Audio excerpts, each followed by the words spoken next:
Apa yang naik kata Al-Quran? Quran surah ke-58 ayat ke-11.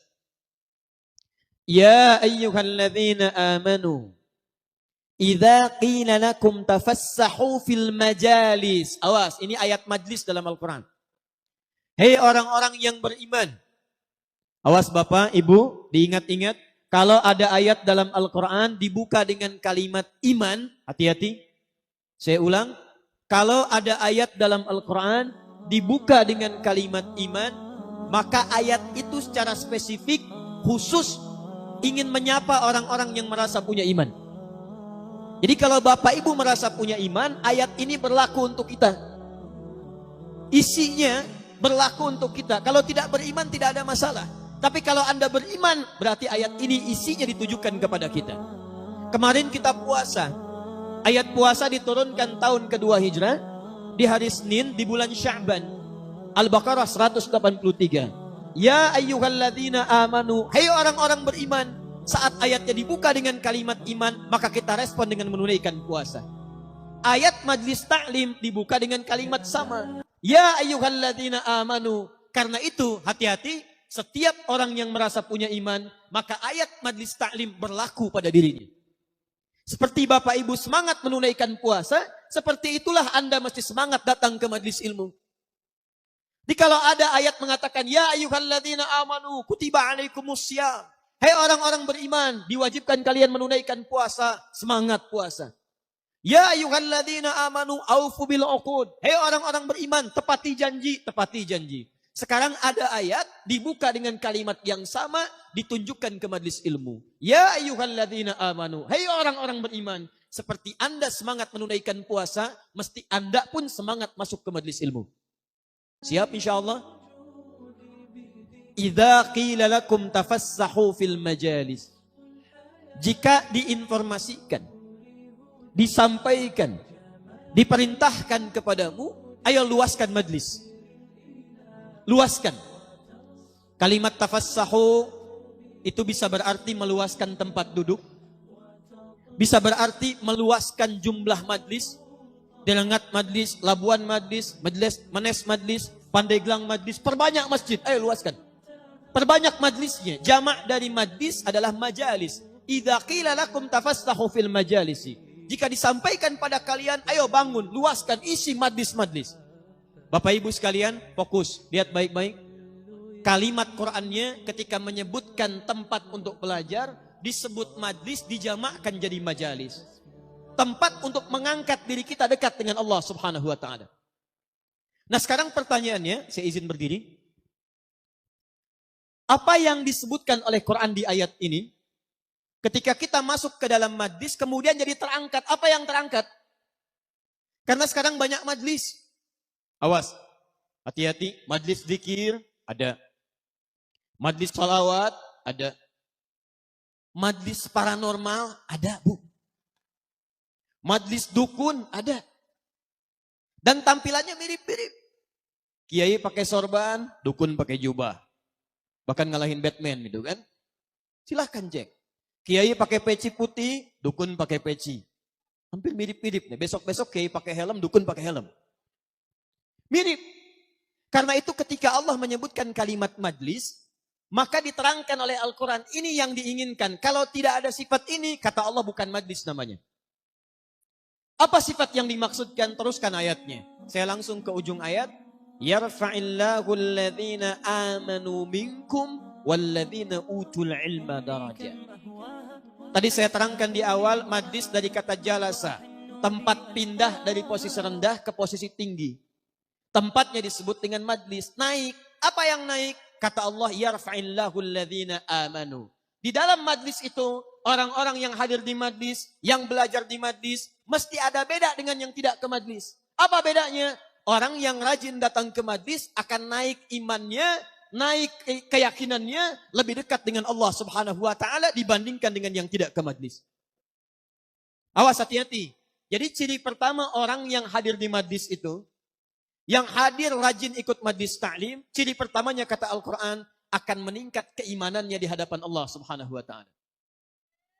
Jadi kalau ada orang rajin ke majlis, buka majlis ta'lim, tapi imannya tidak meningkat, maka ada yang salah dalam keadaan di majelis taklim. Nah, sekarang pertanyaannya, kita agak cepat. Apa ciri-ciri orang yang meningkat imannya? Bagaimana Quran menjelaskan seseorang yang hadir di majlis, meningkat imannya, ciri-cirinya apa? Yuk kita lihat, saya berikan rumus ya. 1. Awas, hati-hati, ini penting. Bapak Ibu sekalian, kalau kita ingin melihat seseorang yang sedang kuat imannya, nanti tidak usah tunjuk orang ya, masing-masing tinggal melihat hari ini kira-kira iman kita sedang kuat atau lemah. Ya, yang kuat iman boleh angkat tangan. Yang imannya lemah boleh angkat tangan. Masya Allah. Jadi sebetulnya orang menes itu kuat iman, lemah iman itu. Ayo sekarang kita lihat dalam Al-Quran. Ya, jangan-jangan Allah hadirkan majlis di sini untuk menguatkan semua keimanan kita di hadapan Allah Subhanahu Wa Taala. Yuk, 1. Rumus pertama. Punten, katingal teh ya. Mata can ditulis tos katingal. Luar biasa ya. Cuman direngat ini, belum ditulis sudah kelihatan. Orang menes luar biasa. Ayo lihat rumusnya. Iman. Ya, ini rumus Quran. Fokus.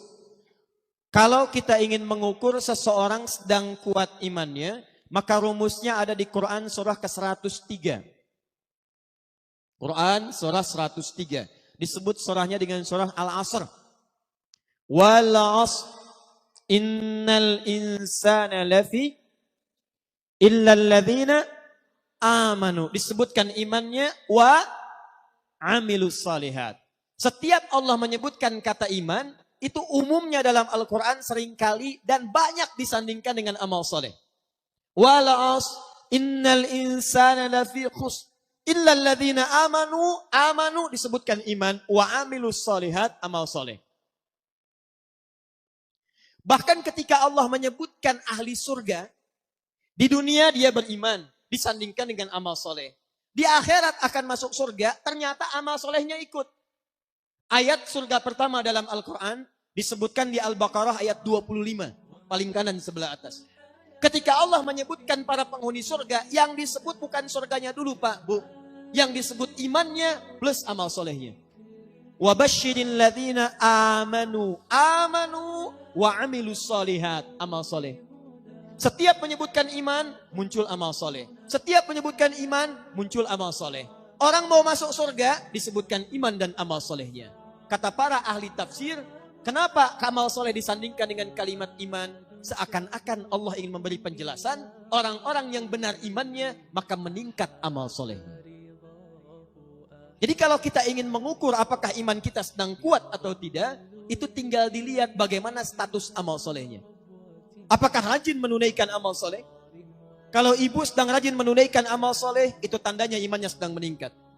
Tapi kalau ada di antara kita rajin ke majlis ilmu, hampir tiap pekan ada jadwal pengajian, tapi imannya tidak dibuktikan dengan peningkatan amal soleh, maka ada yang salah dengan aktivitas di majlis ilmunya. Nah, sekarang pertanyaannya, Ustadz, amal soleh apa yang ditunjukkan dalam Al-Quran yang dengan itu semua bisa menunjukkan peningkatan iman kita di hadapan Allah Subhanahu Wa Taala? Tahan sebentar. Saya perlu jelaskan ini dengan detail, dengan sangat jelas. Karena nanti ini akan jadi kurikulum pembelajaran di setiap majlis taklim. Jadi kalau masuk ke majlis taklim, mau belajar ilmu, jangan tinggi-tinggi. Ada urutan-urutan. Ini saya perhatikan banyak di Indonesia, bab fikih belum selesai, fikih toharah, sudah masuk ke bab jihad. Akhirnya ketika dipraktekkan salah semua. Saya waktu kejadian bom Tamrin, Jalan Tamrin, sedang di Lampung Pak. Kejadian bom di Jalan Tamrin, ditanya sama orang Lampung, Ustaz, apakah bom di Jalan Tamrin termasuk jihad fisabilillah? Saya bilang, Pak, sependek pengetahuan saya, jihad fisabilillah itu jihad di jalan Allah, bukan di Jalan Tamrin. Beda. Nah, ini ciri-ciri orang yang datang ke majlis, tapi tidak punya kurikulum pengajian.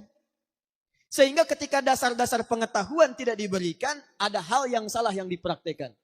Ayo kembali ke sini. Apa amal soleh pertama yang disebutkan oleh Al-Quran yang mengiringi kalimat iman? Nah, amal soleh inilah nanti yang diturunkan oleh setiap majlis ilmu dikaji kemudian di setiap majlis untuk dipelajari bagaimana cara menunaikan amal ini secara benar. Satu, yuk kita pelan-pelan ya. Kalimat iman dan amal soleh pertama disebutkan di Quran surah kedua Al-Baqarah ayat ketiga sampai dengan ayat keempat. Nanti kita praktek. Alladzina yu'minuna bil ghaib wa yuqimunas shalah. Ini kalimat iman pertama. Orang takwa itu adalah orang-orang yang meningkatkan imannya kepada Allah yang gaib walaupun tak nampak dalam pandangannya. Wa yuqimunas shalah. Perhatikan rumusnya. Setiap disebutkan kalimat iman, maka setelahnya amal soleh. Apa bentuk amal solehnya? Sekarang dirinci oleh Quran. Alladzina yu'minuna bil ghaib wa yuqimunas shalah. Satu. Awas. Orang-orang yang beriman kepada Allah itu, walaupun tidak nampak dalam pandangannya, maka dia akan buktikan imannya dengan cara menunaikan salat kepada Allah Subhanahu wa taala. Ketika sholat disandingkan dengan iman, ini menunjukkan sholat termasuk bagian dari amal soleh. Jadi kalau ada orang yang mengaku beriman kepada Allah, tapi dia tidak sholat, maka ada yang salah dalam imannya. Awas, hati-hati. Kalau ada orang mengaku beriman kepada Allah, tapi dia tidak sholat, maka ada yang salah kemudian dalam keimanannya. Semua yang mengaku manusia, maka turun perintah dari Allah. Kamu manusia? Ya, maka turun perintah untuk ibadah. Apa jenis ibadahnya? Salat. Quran surah 51 ayat 56. Wa ma khalaqtul jinna wal insa illa liya'budun. Tidak saya ciptakan jin dan manusia kecuali untuk ibadah kepada saya. Bagaimana cara ibadahnya ya Allah? Kamu beriman, kamu salat. Makanya mohon maaf ya, mohon maaf. Kambing tidak salat karena kambing tidak punya iman. Monyet tidak salat karena monyet tidak punya iman. Jadi kalau ada manusia tidak sholat, manusia sama dengan, jangan, bukan saya yang bilang ya. Lihat sini, fokus. Satu, sholat. Tahan. Orang yang beriman adalah ciri-ciri orang yang rajin ke majlis ilmu. Ahli majlis ilmu, ahli iman. Orang yang beriman, rajin sholat. Maka yang pertama, jika ada seorang membuka majlis ta'lim, kemudian dia membuka majlis ilmu, maka yang pertama kemudian akan dibahas, jangan persoalan yang tinggi-tinggi dulu. Kata Al-Quran, arahkan pada yang paling pokok dulu, minimal ambil satu materi yang penting dalam ibadah, salah satunya bab sholat. Hati-hati, kita sudah bahas bab yang tinggi-tinggi, tapi sholatnya belum pada paham. Bahkan kata Quran, ada orang sholat, maaf ya, ini bukan orang menes nih. Bukan orang menes ya. Kata Quran, ada orang sholat bahkan tidak paham dan tidak mengerti apa yang dibaca dan dilakukan dalam sholatnya. Ada orang sholat tapi tidak mengerti, tidak paham apa yang dibaca dan dilakukan dalam sholatnya. Bahkan kata Nabi di Abu Daud nomor hadis 857, maaf. Ada orang yang sholat baru takbir, itu masih bisa mengingat apa yang tidak ada kaitan dengan sholatnya. Kalau bahasa orang menes, Allahu Akbar, lisannya Allahu Akbar, pikirannya kikiping. Betul. Sami Allahu liman hamidah, lisannya sami Allah, di pikirannya balok. Hatta la yash'ural musalli kam raka'atan yusalli, sampai ada kata Nabi, orang yang sholat tapi tidak sadar berapa rakaat sedang menunaikan sholatnya. Tuh, contoh. Padahal tiap hari kita mengerjakan sholat.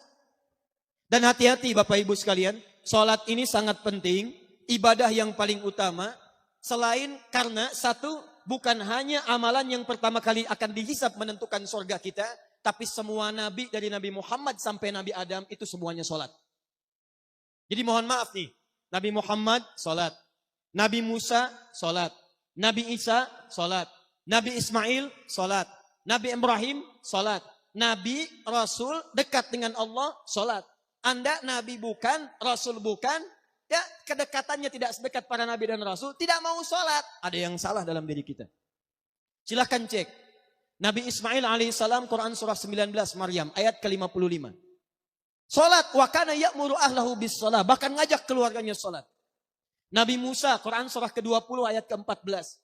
Innani anallahu la ilaha illa ana fa'budni wa aqimis sholata lidzikri. Kata Allah, hei Musa, saya Tuhan. Satu-satunya Tuhan yang layak disembah. Sembah saya. Bagaimana menyembahnya ya Allah? Tunaikan salat supaya zikir kepada saya. Nabi Isa, Quran surah ke-19, ayat 31 sampai 33. Salat. Nabi Ibrahim, salat. Sampai ke Nabi Adam, salat. Kalau diurutkan dari Nabi Muhammad SAW sampai ke Nabi Adam, semua salat. Muhammad bin Abdullah, bin Abdul Muttalib, bin Hashim, bin Abdul Manaf, bin Qusay, bin Murrah, bin Kilab, bin Ka'ab, bin Ghalib, bin Fihr, bin Malik, bin Nadar, bin Kinana, bin Khuzaimah, bin Mudrika, bin Ilyas alaihissalam, bin Nizar, bin Mudar, bin Ma'ad, bin Adnan, bin Addi, bin Adri, bin Muqawwam, bin Nagur, bin Tarikh, bin Ya'rub, bin Yasjub, bin Nabit, bin Ismail alaihissalam, bin Ibrahim alaihissalam, bin Azar, atau bin Nagur, bin Abir, bin Kinan, bin Arfakhshad, bin Sam, bin Nuh alaihissalam, bin Mikhlail, bin Matushadah, bin Kinan, bin Anwas, bin Thith, bin Adam alaihissalam. Semua dari Nabi Muhammad sallallahu alaihi wasallam sampai ke Nabi Adam, saking pentingnya ibadah salat itu, semuanya menunaikan salat. Nah sekarang apa kaitannya dengan majlis ilmu? Ternyata salat itu bukan sekedar pembuktian keimanan kita kepada Allah Subhanahu wa taala, tapi kata Al-Qur'an, kalau ditunaikan dengan benar akan memberikan 5 keistimewaan yang tidak diberikan pada orang yang tidak salat. Awas, hati-hati. Jadi kalau Anda menunaikan salat